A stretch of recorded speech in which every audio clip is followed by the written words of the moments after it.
প্রিয় একাদশ শ্রেণীর ছাত্রছাত্রী সকলকে রূপসী নিউ মডেল স্কুল অ্যান্ড কলেজের কলেজ শাখার পক্ষ থেকে আমি তুষারঞ্জন সূত্রধর তোমাদের শুভেচ্ছা ও অভিনন্দন জানাচ্ছি।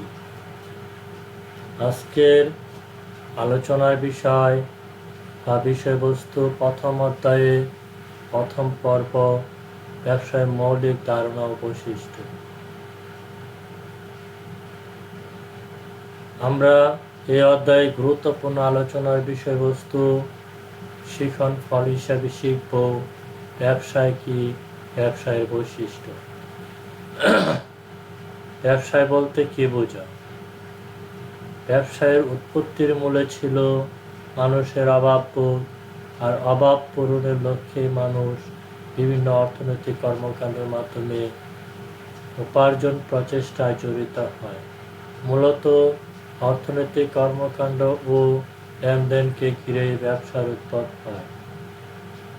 ইংরেজি বিজনেস শব্দের আবিধানিক অর্থ হল যে কোনো কাজে ব্যস্ত থাকা, স্টে অফ বিং বিজি। সাধারণত ব্যবসায় বলতে আমরা বুঝি যে ব্যবসায় হলো মুনাফা অর্জনের উদ্দেশ্যে ঝুঁকি নিয়ে উৎপাদন ও বন্টন সহ সকল বৈধ অর্থনৈতিক কাজের সমষ্টি। উক্ত আলোচনার আলোকে ব্যবসায় যে সকল গুরুত্বপূর্ণ দিকগুলো দেখা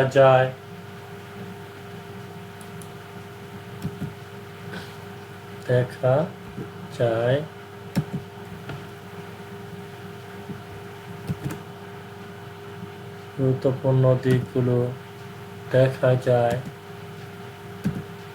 তা হলো এতে মুনাফা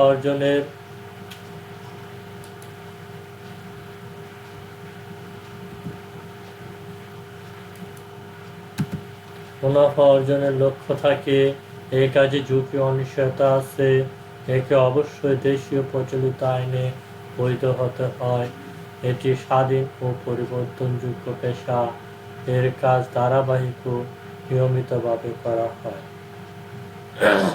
আমরা প্রথম অধ্যায়ের দ্বিতীয় বিষয়বস্তুটি ছিল আমাদের ব্যবসায় বৈশিষ্ট্য। ব্যবসায় বৈশিষ্ট্য নিম্নে আলোচনা করা হচ্ছে। 1. মুনাফা অর্জনের উদ্দেশ্য, অর্থাৎ যে কোনো প্রতিষ্ঠানের মূল উদ্দেশ্য বা কাঙ্ক্ষিত লক্ষ্য হচ্ছে মুনাফা অর্জন, কিন্তু মুনাফা অর্জন ছাড়া কোনো উদ্দেশ্য নিয়ে ব্যবসা গঠন করলে তা কখনো ব্যবসা হতে পারে না। এখানে মুনাফা বলতে বোঝানো হয়েছে একটি প্রতিষ্ঠানের মোট লাভ থেকে মোট ব্যয় বাদ দিলে যা থাকে তাই হচ্ছে মুনাফা। দ্বিতীয় পয়েন্টটি ছিল ঝুঁকি ও অনিশ্চয়তা। ইংলিশে একটি কথা আছে, no risk no gain, high risk high gain. অর্থাৎ ঝুঁকি না নিলে কখনো ব্যবসা হয় না, তবে যে যত বেশি ঝুঁকি বেশি নিবে মুনাফা তার তত বেশি হবে। আর্থিক মূল্য, লেনদেন অবশ্যই অর্থের অঙ্কে পরিমাপযোগ্য হতে হবে। অর্থের অঙ্কে পরিমাপযোগ্য নয় এমন কোনো ঘটনা কখনো লেনদেন হতে পারে না। লেনদেনের পৌনঃপুনিকতা, একটি কাজ বারবার সংঘটিত হবে, এটিকে বলা হয় লেনদেনের পৌনঃপুনিকতা। কেউ যদি বাসায় ব্যবহারের জন্য আসবাবপত্র ক্রয় করে, সেটি লেনদেন নয় বা সেটি ব্যবসায়ের বৈশিষ্ট্য নয়।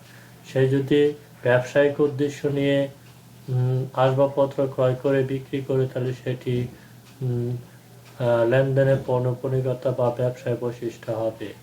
আইনগত বৈধতা, দেশের প্রচলিত আইনে গ্রহণযোগ্য হবে এমন কাজকে ব্যবসায় বলা যাবে।